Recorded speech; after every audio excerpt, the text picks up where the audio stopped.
There is a silence that lives inside many women, a kind of invisible tension that disguises itself as spiritual awareness, but is, in truth, only a sophisticated form of control.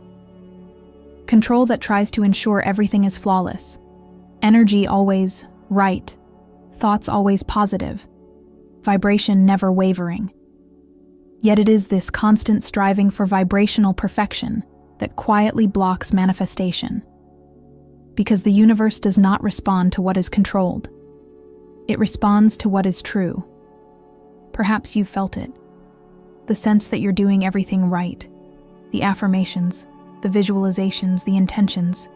Yet something still doesn't flow. You see others manifest with apparent ease and whisper to yourself, "What's wrong with me?"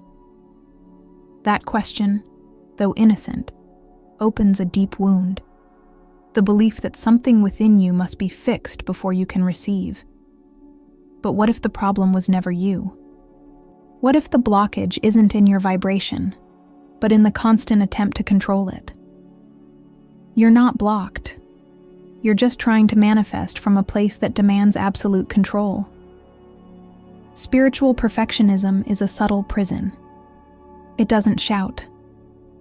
It whispers with the voice of self-awareness. Watch your thoughts. Correct your energy. Stay aligned at all times. At first, it feels like growth. It feels like evolution. But over time, the body begins to tire. The mind begins to doubt. And the soul, quietly, begins to step back. Because there's no room to breathe when you're trying so hard to be flawless. You might feel it in your body right now. A gentle tension in your shoulders. A heaviness in your chest. A breath that doesn't fully complete itself. That's your body trying to remind you. It wasn't born to perform spirituality, but to embody it. Bruce Lipton teaches that every cell responds to the emotional environment we create. When the body lives in vigilance, trying not to make mistakes, not to think wrongly, not to feel too much, it sends a single message: danger. And a body in danger doesn't manifest, it survives. That's why today's video isn't an invitation to become better. It's an invitation to become human again. Because the moment you let go of the need to get it right, the quantum field finally begins to respond. Manifestation doesn't happen when you become perfect. It happens when you become real. Maybe the right question is no longer, how do I raise my vibration? But, what part of me still believes I must be perfect to be loved? That question changes everything. It touches the exact point where energy begins to contract, where love turns into effort, where spirituality becomes a task. And it is right there that healing begins. Take a breath. Feel the air enter without trying to control it. Feel your body soften, even just a little. That simple act of surrender is the beginning of vibrational reprogramming. It is the return of trust, not blind faith, but conscious surrender. Joe Dispenza calls it heart-brain coherence, the moment when you stop thinking love and begin to feel it. Feminine perfectionism is born from an ancient belief that worth lies in being impeccable. But the universe doesn't seek the impeccable. It seeks the authentic. It doesn't vibrate with those who try to dominate creation, but with those who allow themselves to be part of it. So if there's a blockage, maybe it isn't punishment. Maybe it's simply the call to release control and remember that feminine energy doesn't create through force, but through surrender. Before we continue, I want to invite you to something simple. Close your eyes for a moment and place your hand over your heart. Inhale slowly and repeat silently. I release the need to be perfect. I allow myself to be true. Feel how your body responds. Feel the soft relief that comes as control begins to dissolve. This is the first step of authentic manifestation, when you stop trying to command the field and begin to dance with it. In the next chapters, we'll dive into the root of this energy, where feminine perfectionism comes from, how it became a survival mechanism, and how it quietly shuts down the receptive energy that creates worlds. But for now, allow yourself this moment of honesty with your own being. Because every healing, every manifestation, every new beginning starts right here, in the moment you choose to stop fixing yourself and start listening to your soul. There is a collective memory encoded in the unconscious of almost every woman. An ancient memory, inherited in silence, passed down through generations. The belief that to be loved, one must please. From an early age, girls learn that love comes with conditions. The smile that pleases, the behavior that doesn't disturb, the carefully measured words that avoid disapproval. Perfection becomes an invisible shield, a way to secure belonging in a world that punishes feminine imperfection. This story begins long before the first attempts to manifest anything in adulthood. It begins when a little girl realizes there is a right way to be loved. When she discovers that spontaneity can be criticized, that intense emotion can be labeled as drama, that mistakes can lead to rejection. And so, without noticing, she begins to mold her energy, her voice, her body to fit an impossible ideal.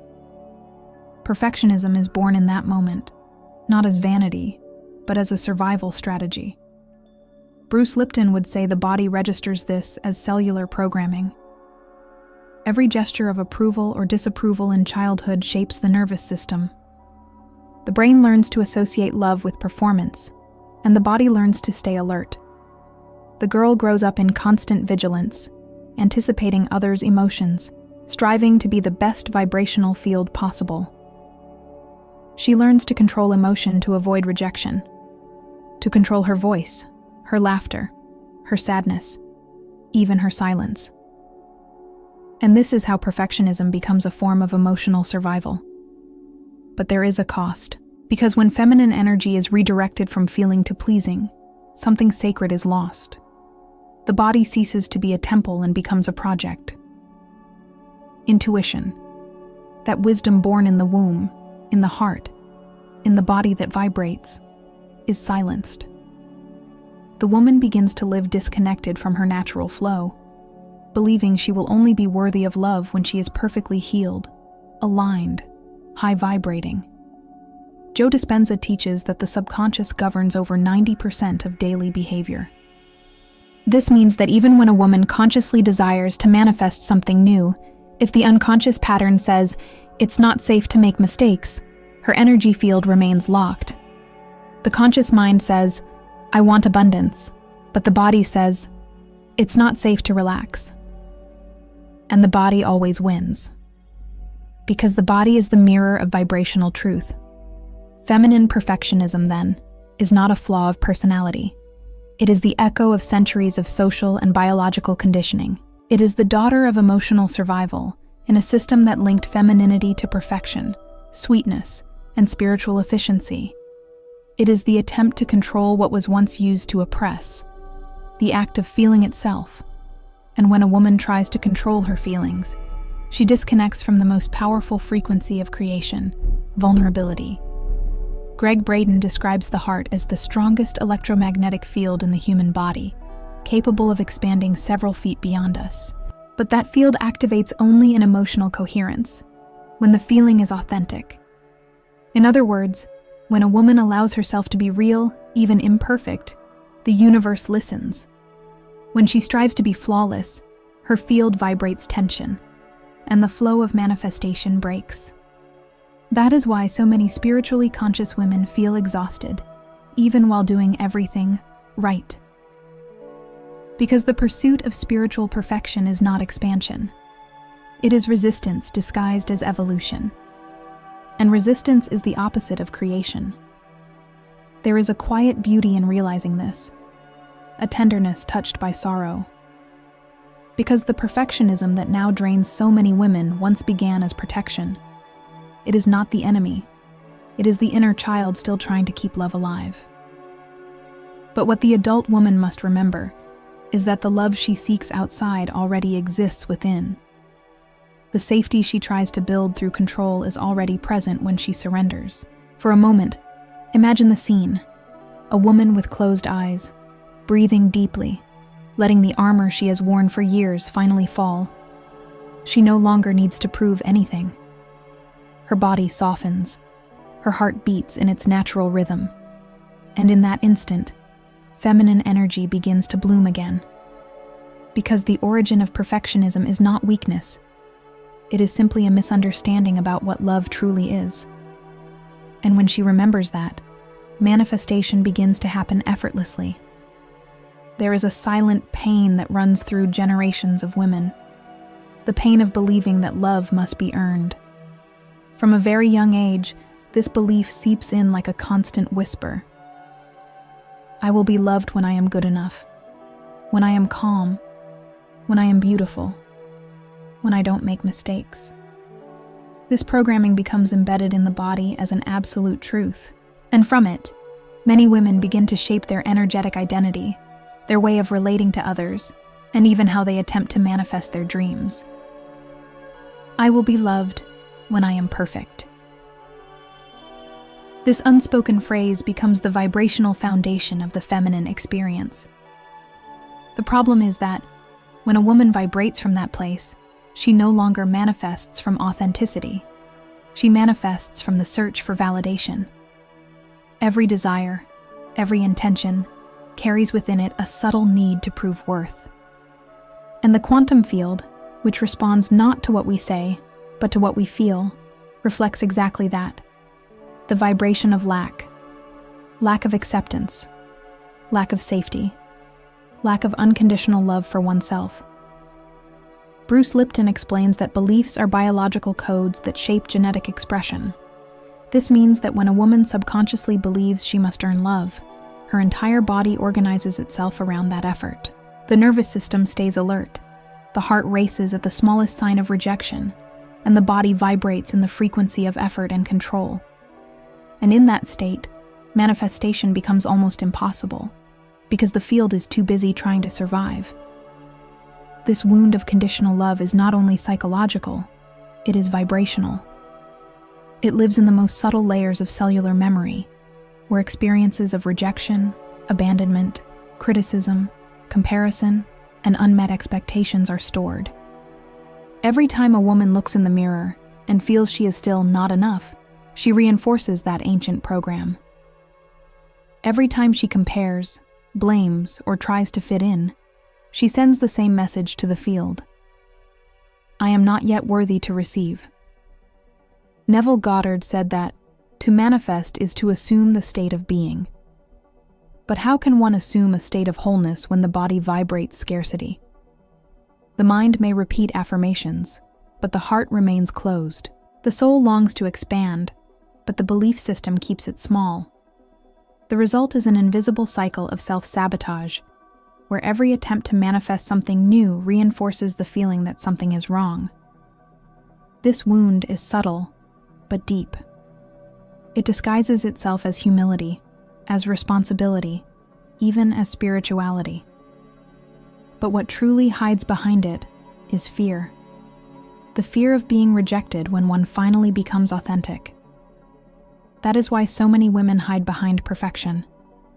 They believe that if they are flawless, no one will abandon them. But the cost of that armor is high, the distance from one's own soul. The feminine vibrational field was designed to receive, to expand, to flow. However, when love is conditional, that receptive energy collapses.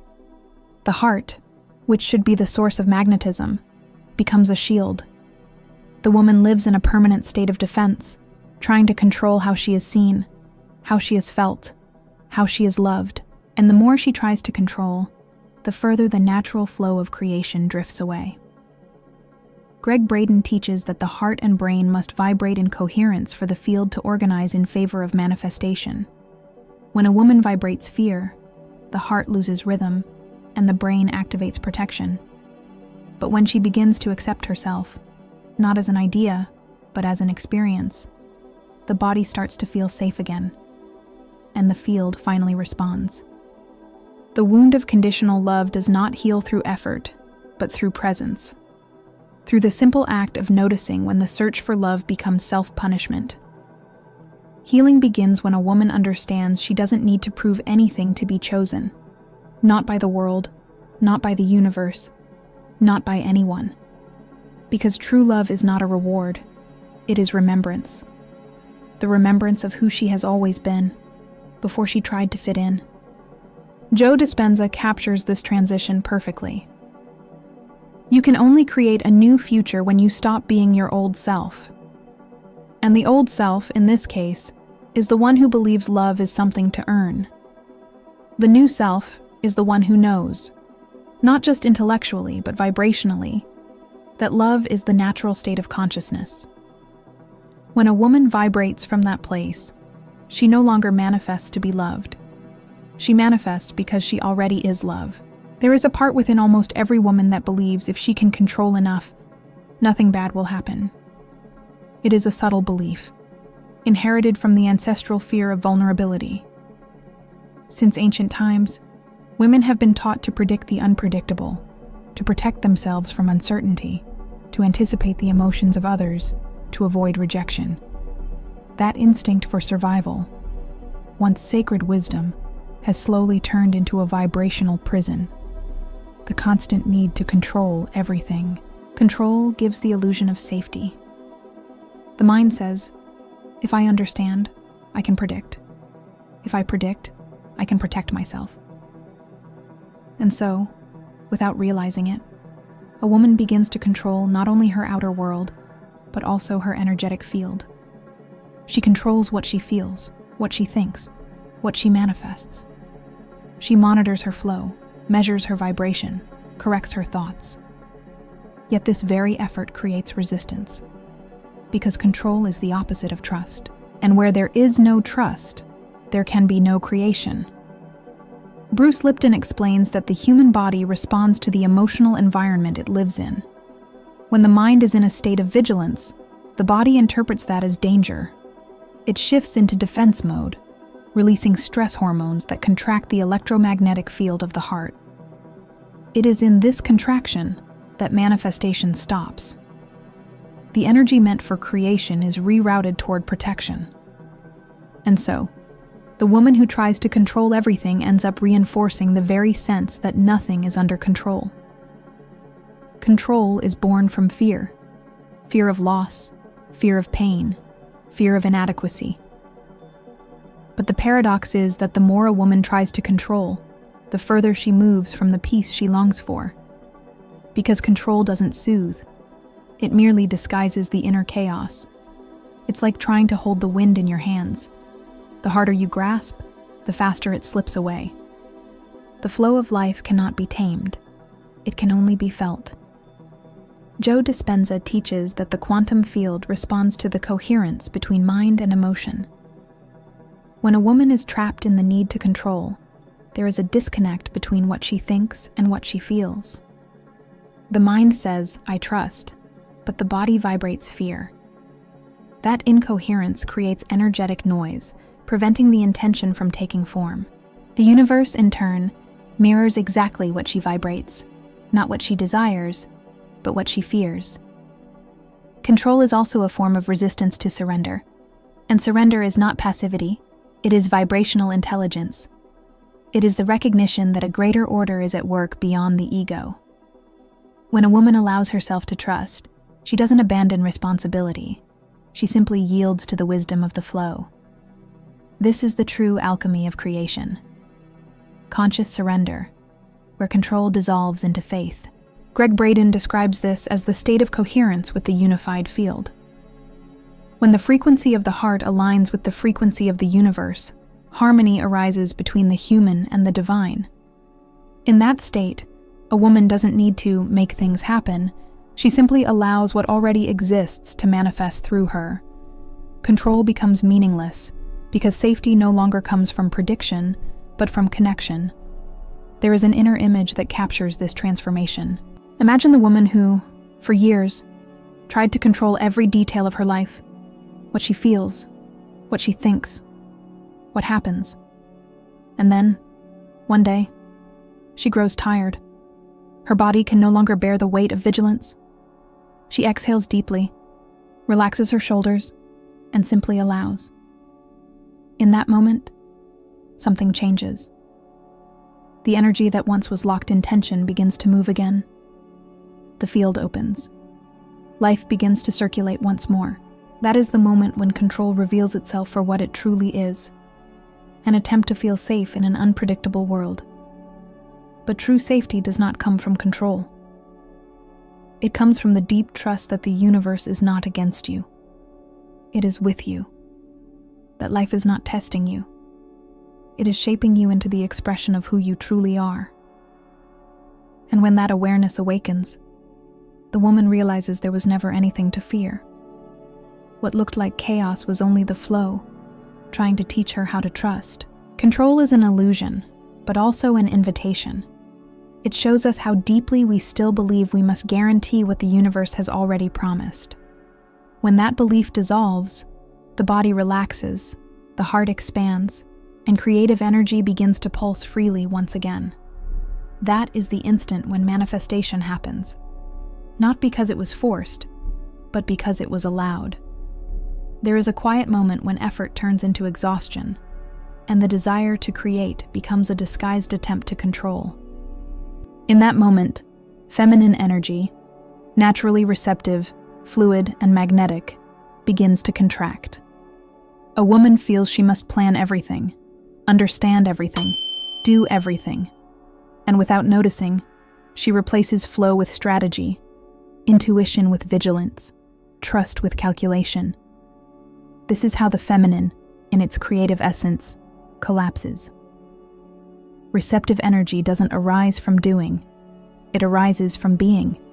It is the inner space where the invisible finds form, the stillness between intention and realization.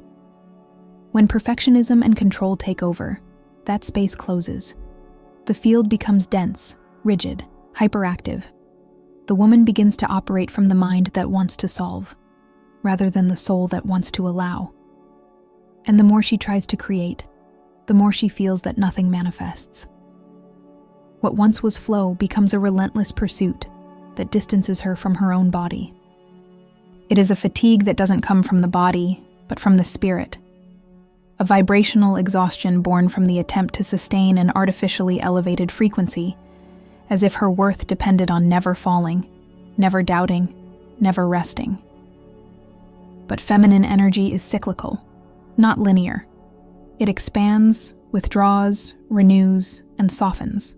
When that natural rhythm is interrupted by the demand for constant spiritual productivity, a woman loses touch with the receptive principle that connects her to creation itself. There is a quiet misconception. To receive is not to wait. To receive is presence. It is the art of creating inner space so that the unseen can move. It is when a woman becomes fertile ground, not because she acts, but because she is. When she forces herself to manifest endlessly, when she turns spirituality into a task, her inner soil dries up. And in that disconnected emptiness, stagnation is born. Receptive energy doesn't demand effort. It invites feeling, listening, softening. Yet in a world that glorifies performance, the feminine has learned to feel guilty for pausing. What was once sacred stillness has become mistaken for weakness. And so, she stays active, producing, vibrating, striving to stay in control of creation, while her own energy quietly begs for surrender. The collapse of receptive energy doesn't happen all at once. It begins in small phrases. I can handle it alone. I can't stop now. I'm not ready to receive yet. It's in those subtle refusals that the feminine starts drifting away from itself. And the further she drifts, the heavier life becomes. Because flow, when resisted, turns into struggle. Manifestation doesn't require force. It requires openness. A woman doesn't need to push reality. She only needs to allow the field to respond to her truth. That truth doesn't come from effort, but from coherence between what she feels and what she vibrates. When the mind tries to control the flow, the body contracts. When the body softens, the field responds. Simple, yet profoundly forgotten. There is an ancient wisdom that lives in the feminine body. It knows the time to plant and the time to rest. It knows that nothing blooms under tension, and that the universe doesn't need to be convinced to cooperate. It only needs space to move. The collapse of receptive energy is the forgetting of that wisdom. Healing, therefore, is remembering. Remembering that it isn't effort that creates, but the silent vibration of surrender. When a woman returns to trust the natural rhythm of life, something within her realigns. The heart opens, the body breathes, and the field begins to pulse in harmony again. In that moment, the flow returns. Life moves with gentleness, as if the universe had only been waiting for her to remember who she truly is. And perhaps that is the essence of all manifestation. Not to conquer, but to allow. Not to command, but to feel. Not to do, but to be. There is a kind of tiredness that rest cannot fix. It is vibrational fatigue, the weariness of a body that lives in constant vigilance. When perfectionism becomes a way of being, the body quietly enters a state of alert. Muscles tighten, breathing shortens, the heart races without reason. A woman may appear calm, but her nervous system is at war. Inside, she is prepared to react to any mistake, any rejection, any hint of disapproval. This state of hypervigilance disguises itself as responsibility, self-control, even spirituality. She believes she is being aware of her energy, when in truth, she is merely trying to prevent anything from going wrong. It is as if the body whispers at every moment, it isn't safe to relax. And as long as the body doesn't feel safe, no manifestation can unfold. Because the energetic field responds to the state of the body before it responds to the desires of the mind. The body is the most honest mirror of the soul's experience. It reveals, through subtle sensations, what the mind tries to hide. When there is fear, it stiffens. When there is guilt, it contracts. When there is trust, it opens. This silent language is the foundation of all manifestation. If the body vibrates defense, the field vibrates resistance. If the body vibrates presence, the field vibrates creation. Many women live in this state without realizing it. They think they are just tired, but what exists is emotional overload built up over years of trying to hold everything together. Each time she represses a feeling, each time she forces calm when she wants to cry, the body records it. It learns to protect itself from itself. And the result is a system that can no longer tell the difference between a real threat and an unexpressed emotion. The mind says it's fine, but the body is still on alert. The spirituality of control says, you must stay high vibe at all times. But the human body was never designed to be in constant expansion. It needs to contract to blossom again. It needs to rest to create anew. Perfectionism breaks this natural rhythm. The woman feels guilty for being afraid, ashamed for feeling tired, frustrated for not maintaining a constant vibration. And so, the search for balance becomes the very source of imbalance. The body in alert mode is the reflection of a heart that doesn't feel safe to be vulnerable. It tries to protect itself from emotions it perceives as dangerous, sadness, anger, loneliness. And in doing so, blocks joy, intuition, and pleasure as well. Everything alive contracts. Everything true breathes. When the body loses its ability to move between contraction and expansion, creative energy becomes stagnant. The silence of the body is often the cry of the soul. It doesn't want to be fixed. It wants to be heard. Because before any energetic change can happen, the body must feel safe. Not safe from the outer world, but safe within itself. Safe to feel, to exist, to stop shaping itself for acceptance. That inner sense of safety is what reactivates the receptive flow. When the body trusts again, the mind softens, and the field realigns. True healing begins when a woman stops fighting her own feelings, when she stops trying to stay in light all the time and learns to walk through shadow with the same grace. The body understands that language. It responds to the quiet love of someone who no longer wants to control it, but to understand it. That is how vibration shifts, not through mental effort, but through gentle awareness. Perhaps this is what the body has been saying all along, that one doesn't need to work so hard to deserve rest, nor be peaceful all the time to manifest. The natural state of being is a rhythm between tension and release, between strength and softness, between human and divine. When that dance is restored, the body leaves alert mode and returns to trust. And it is in that state, simple, alive, and true, that manifestation begins again. There comes a moment when the pursuit of light becomes another form of imprisonment. The woman who longed for freedom begins, without noticing, to live under new demands, to vibrate correctly, to think correctly, to feel correctly. The spiritual path, meant to be a return to essence, becomes another stage of comparison and self-judgment. A quiet fear emerges, of not being evolved enough, of not manifesting properly, of still feeling anger, sadness, or doubt. And thus, the spirituality of performance is born, a refined disguise for the same old perfectionism, now dressed as awareness. She learns to watch herself constantly, to correct every emotion that doesn't seem high vibration. She begins to measure her worth by the steadiness of her serenity, by the number of practices she completes, by the intensity of her visualizations. And when something doesn't manifest, guilt takes over. I did something wrong. My energy wasn't right. I'm still not pure enough.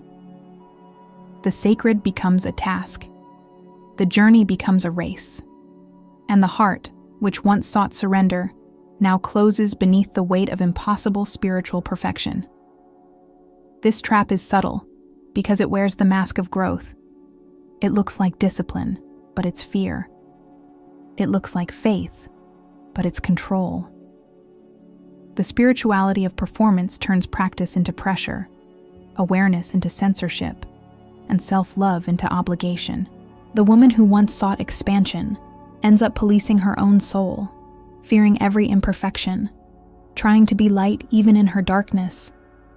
The result is vibrational exhaustion, one that cannot be healed with more effort, but only with truth. Behind that exhaustion lies a heart that longs to be accepted even in its unpolished parts. True spirituality doesn't demand flawlessness.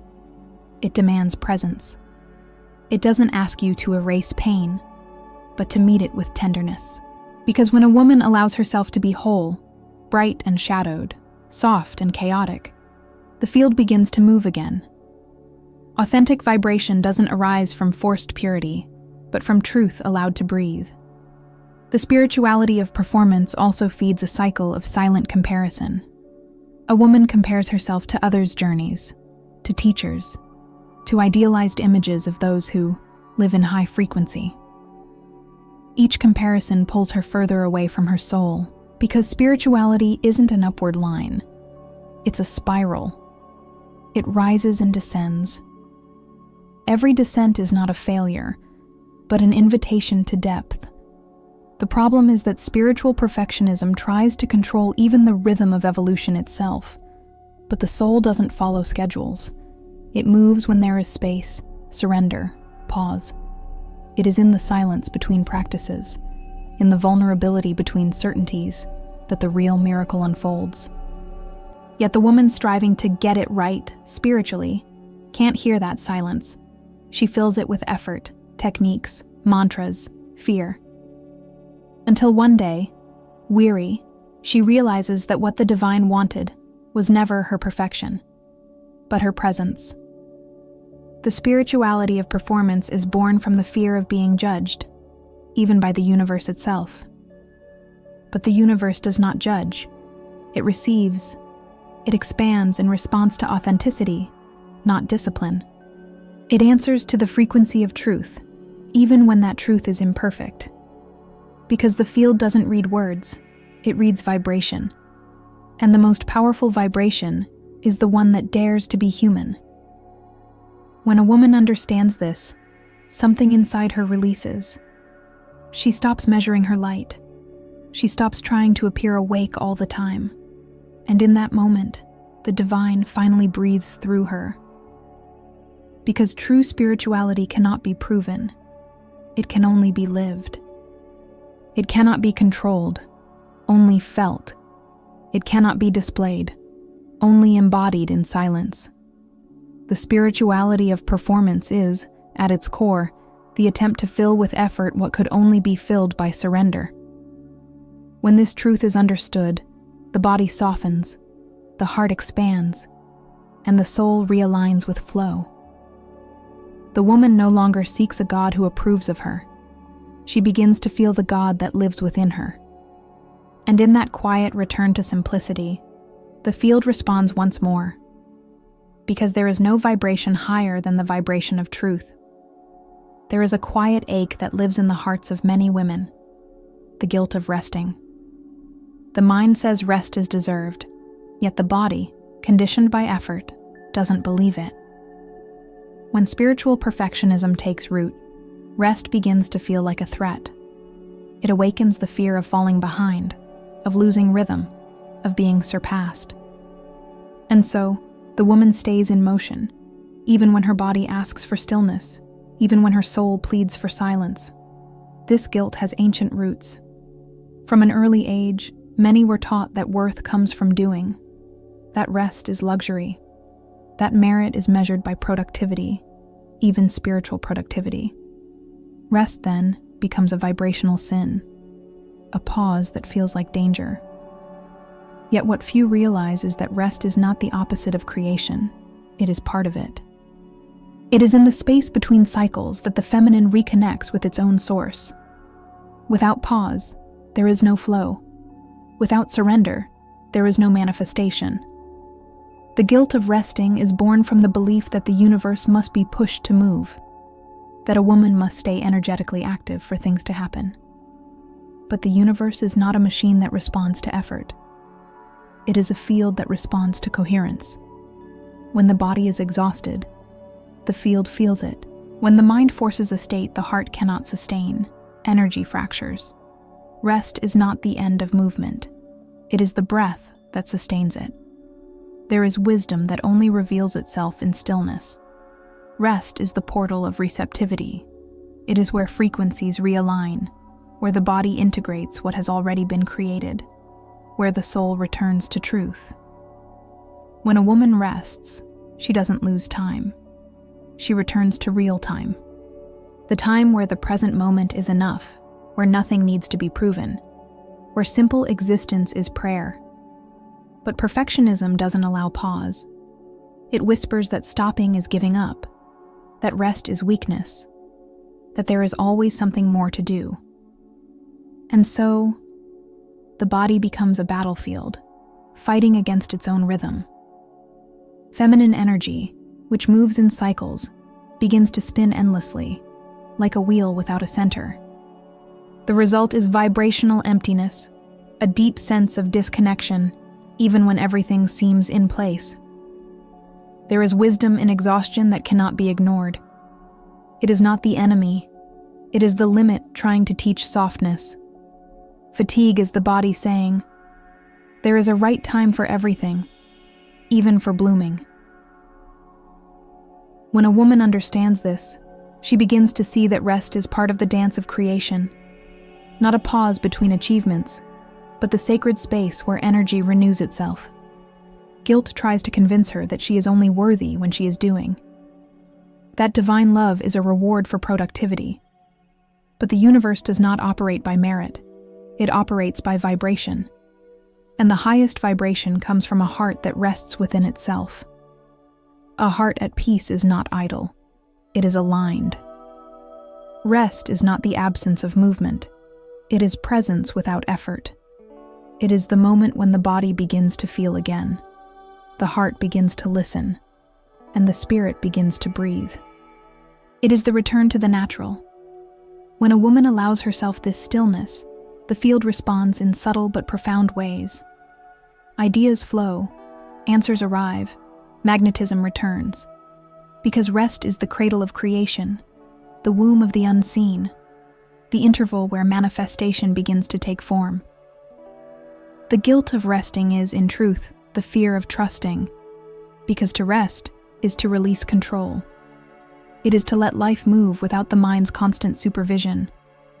But when a woman finally lets go, what once looked like pause reveals itself as perfect motion. The universe keeps working, the field keeps pulsing, life keeps blooming, and she, for the first time, simply is. In that being, flow is restored. Rest ceases to be a pause and becomes part of the dance of manifestation.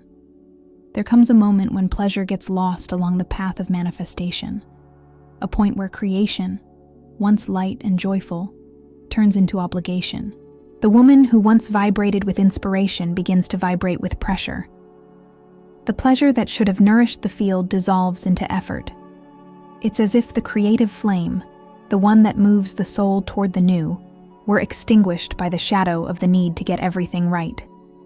At that moment, creative flow stops being dance and becomes discipline. Creative pleasure is the channel through which the feminine manifests effortlessly. It does not come from the planning mind, but from the feeling body. When pleasure disconnects, energy becomes technical, mental, controlled. The woman may still create, but her creation no longer breathes. It weighs. The result may appear beautiful on the surface, but inside, there is absence, a distance between intention and feeling. Creation without pleasure is like a flower without fragrance. It exists, but it doesn't move the soul. This disconnection happens because perfectionism does not trust pleasure. It sees it as dangerous, unstable, indulgent. And so, a woman learns to contain what excites her, to moderate what inspires her, to doubt what moves her. She begins to believe that pleasure distracts, when in truth, pleasure is the fuel of creation. It is life's vibration in its purest form, spontaneous, abundant, free. It is the energy that turns intention into reality. Without pleasure, a woman creates from necessity, not from flow. And every creation born of necessity carries the seed of lack. The field senses it. The vibration of I need is different from the vibration of I desire to live this. The first arises from fear, the second from joy. When pleasure is suppressed, the universe no longer recognizes the energetic signature of creation, because it lacks the vibration of presence, the light of someone fully alive in the now. Creative pleasure is not only sensual. It is the expansion that arises when body, mind, and soul vibrate in harmony. It is the laughter without reason, the shiver of inspiration, the deep calm after surrender. It is the body saying, I am alive. When this vibration fades, a woman loses her natural magnetism. The field no longer feels her as a creator, but as a force struggling to create. The disconnection from pleasure is also a reflection of a culture that ties pleasure to guilt. From early on, many women are taught that too much pleasure is dangerous, too much joy is distraction, too much ease is irresponsibility. Thus, pleasure becomes something to be earned, not something that flows naturally. The body then closes, and creative energy loses its source. Pleasure, which is the bridge between the human and the divine, becomes silent. But pleasure is, in truth, a form of prayer. It is the moment when the soul bows to the beauty of existence and whispers, "This is good." It is the recognition that simply living is sacred. When a woman rediscovers pleasure in creation, she reconnects with the power to manifest with joy. The field responds because pleasure is the vibrational signature of love in motion. It is through pleasure that creation expands freely, without pressure, without expectation, simply through the joy of being. Pleasure is the frequency of permission. It opens the inner space that control tries to close. It dissolves fear, because where there is pleasure, there is presence. Pleasure is the body saying yes to life, and that yes is the sound the universe hears most clearly. When pleasure returns, the field returns. When joy is allowed, abundance moves. And when a woman remembers that feeling pleasure is a spiritual right, creation stops being labor and becomes celebration. The disconnection from creative pleasure is the soul's forgetfulness that it was born to create from love, not from duty. The return to pleasure is the return to the innocence of creating without fear of failure, of living without needing to justify, of feeling without needing to explain. It is within that free and alive space that the feminine manifests naturally. Because pleasure is the sign that flow is active, that energy is moving, that life, finally, is being lived. There is a pain that settles quietly, but slowly consumes the soul's light. Comparison. A woman looks around and feels others are ahead, more conscious, more awakened, more radiant. She sees people manifesting easily, celebrating victories, and inside her a soft yet relentless voice begins to whisper, "She made it, so I must too." Comparison is a wound disguised as motivation. At first glance, it looks like a drive for growth, but beneath it lies fear. Fear of not being enough, fear of being unseen, fear of losing worth without admiration. This wound feeds on the belief that abundance is limited, that there is only one right way, that light belongs to a chosen few. But the field doesn't work that way. The field responds to authenticity. It doesn't copy vibrations. It recognizes frequencies. Each soul vibrates as a unique note, and together they create the symphony of creation. When a woman tries to imitate another's frequency, she loses the sound of her own essence. And the universe, without that original tone, no longer knows how to answer. Comparison diverts energy in subtle ways. Instead of expanding into her own path, a woman contracts, trying to fit into someone else's. Her vibration stops being expression and becomes imitation. And what is born of imitation never blooms, because the field only manifests what is true. When a woman vibrates to prove, she moves away from the vibration of creation.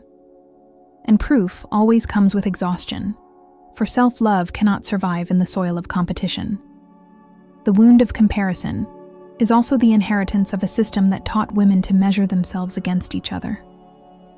From childhood, they were told that value lies in being the best, the prettiest, the smartest, the calmest, the most spiritual. The gaze that should have been a mirror became a blade. The feminine learned to see another's success not as a reflection of possibility, but as a reminder of her own lack. The sacred feminine fragmented into invisible rivalries, silent self-criticism, comparisons disguised as self-improvement. But the feminine, in its pure nature, doesn't compete. It connects. Feminine energy flourishes through communion, not rivalry. When one woman awakens, she opens a field that allows others to awaken too. One's light doesn't dim another's, it multiplies it. Yet perfectionism distorts this truth, turning comparison into a metric of worthiness. And in that distortion, every success becomes a threat. The body feels this wound. In the moment of comparison, there is an immediate contraction, a tightening in the breath, a slight heaviness in the chest. It is the body signaling that energy has left its center. Comparison pulls a woman out of her axis and into a vibration of lack. And in that state, flow stops, because the field responds only to presence, not to distraction. There comes a moment when a woman realizes that comparison was never about the other. It was about the parts of herself she hasn't yet embraced. That disguised envy is simply the reflection of unlived desire. That admiration tinged with pain is a call to expansion, not punishment. When she understands this, her heart reopens. Another's success ceases to be a reminder of absence and becomes proof of possibility. The wound of comparison heals in presence. When a woman returns to her own rhythm, when she honors her own vibration, comparison dissolves. The gaze shifts from judgment to contemplation. She begins to see that abundance is not a race, but a field. That every woman is dancing her own tempo, in the rhythm of what her soul came to learn and create. The awakened feminine knows there is no throne in the sacred. There is a circle. Where one blooms, all bloom. Where one heals, all heal. And when this awareness takes root, the weight of comparison disappears. Because there is no longer anything to prove. Love returns as presence. Success returns as celebration. And the field moves again, not through competition, but through communion. Reprogramming the pattern of perfection is not about eliminating the impulse to do well, but transforming the reason behind the desire to get things right. Perfectionism is born from the attempt to avoid pain. Healing begins with the courage to feel it. True reprogramming doesn't happen through mental effort, but through gentle awareness. It is the moment a woman stops fighting who she is and begins to welcome herself as she is. From there, the field responds differently, not to effort, but to acceptance. The first movement of this transformation is vulnerability. Perfection requires a mask.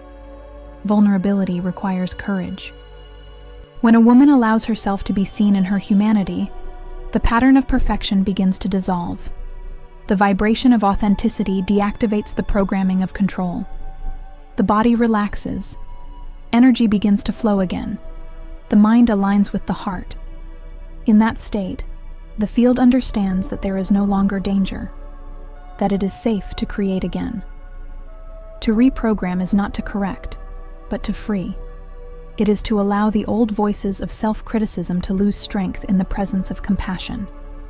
It is to look inward and recognize, I demanded so much of myself because I never felt safe to make mistakes. That awareness changes the vibrational structure. A woman stops moving from fear and begins to move from love. And love, when honest, creates effortlessly. Self-compassion is the new energetic code.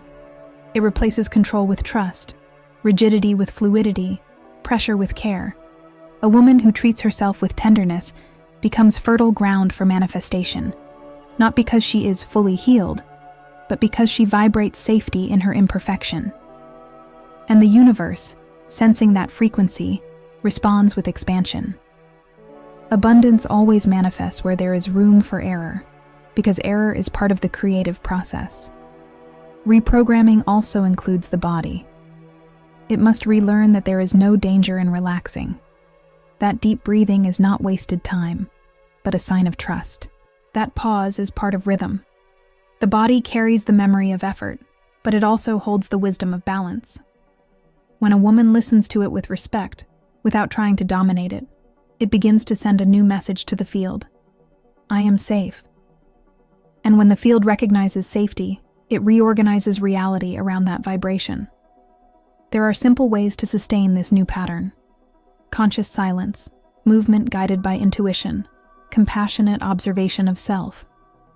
Not as duties, but as gestures of remembrance. A remembrance that value does not lie in outcome, but in presence. That the path of manifestation is not perfection, but coherence. When mind, body, and soul vibrate in harmony, the field responds with clarity and precision. To reprogram the pattern of perfection is, above all, to reconcile with error. To recognize that every deviation was part of learning, that every flaw held a fragment of truth. The woman stops feeling shame for her shadows and begins to integrate them. The light born from that integration is steadier because it no longer depends on approval. It radiates from within, calm but unshakable. In the end, to reprogram is to remember what was never truly lost. Creation does not demand purity, but wholeness. The universe does not seek perfection, but vibration. The soul did not come to perform flawlessness, but to experience fullness. And fullness is imperfect, because it is always moving. When a woman begins to live from that awareness, something shifts in the way she manifests. She no longer creates to prove, but to express. She no longer strives to be right, but to be aligned. And it is within that gentle alignment between human and divine that true manifestation takes place, not through willpower, but through the natural rhythm of being. Perfection does not manifest because it does not vibrate truth. Everything authentic is born from the space where control surrenders and life flows. For so long, the feminine believed she needed to be flawless to deserve love, success, and light.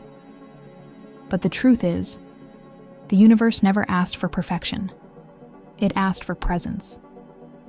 And presence is the state in which the soul recognizes itself as whole, even in the parts that still tremble. When a woman allows imperfection, something shifts in her vibration. The energy that once contracted in effort begins to expand in trust. The body becomes lighter, the heart opens, the mind quiets. In that space, manifestation happens again. Not as achievement, but as the natural consequence of coherence between what one is and what one feels. The quantum field responds to truth, and truth is alive, never polished, never static, but profoundly real. The pursuit of perfection has, for centuries, been the armor that kept the feminine away from her essence. It was a way to survive in a world that punished vulnerability and emotion. But that time is ending. The new era of feminine manifestation is not born from rigid discipline, but from conscious surrender. It is born from the woman who recognizes the power of being human, and still, divine. Awakening happens the moment a woman understands there is nothing to fix, only to remember. To remember that her body is the temple where the universe manifests. That her sensitivity is not weakness, but compass. That her imperfection is not an obstacle, but a doorway. The vibration of life is not in the straight line of control, but in the spiral of feeling. Creation is born from this living movement, between surrender and intention, rest and impulse, silence and expression. The embodied feminine is the one who trusts imperfection as part of beauty, who understands that every mistake is only the universe readjusting itself, who realizes it is not rigidity that sustains a dream, but flexibility. The awakened woman no longer seeks the ideal. She lives the real, fully present. And it is that vibration, pure, simple, whole, that turns the invisible into form. There is immense power in allowing oneself to be alive, because to be alive is to change, to feel, to question, to expand, to err, to love. And it is that vibration of life, imperfect, raw, honest, that the universe recognizes as creation. Manifestation doesn't happen because a woman becomes perfect, but because she becomes true. Perhaps this is the deepest message of all. You did not come to earth to be flawless. You came to be whole, to experience life in all its sacred imperfection, to remember that every breath is a prayer and every heartbeat is an act of creation. When a woman surrenders to this flow, the universe responds with synchronicity, abundance, and love. Then, manifestation stops being a goal and becomes a state of being. Because when the self vibrates truth, the universe bends in recognition. When there is coherence between soul and action, the field aligns. And when there is presence, everything meant for you finds its way, effortlessly, gently, fearlessly. Perfection was only the echo of survival. Now, it is time to live, to feel, to be. The vibration of life exists in what breathes, in what changes, in what dares to be imperfect. And it is that vibration, pure, human, divine, that creates worlds.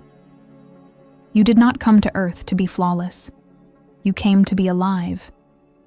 And it is that vibration, only that, which manifests the impossible. If this message touched something within you, if at any moment you saw yourself reflected in these words, allow this energy to keep expanding. This channel was created to be a space of healing, awareness, and remembrance. A place where the feminine can breathe without hurry, without judgment, and remember her natural power to manifest life through truth. If what you heard today resonated with your journey, follow this channel. Here, every word is a vibrational seed, every reflection an invitation to reconnect with who you truly are. By joining this community, you help keep alive this frequency of love, awareness, and expansion. Let the flow continue. Allow this energy to move with you, inspiring your day, your body, and your field. And remember, you don't need to be perfect to manifest, only present, alive, and true.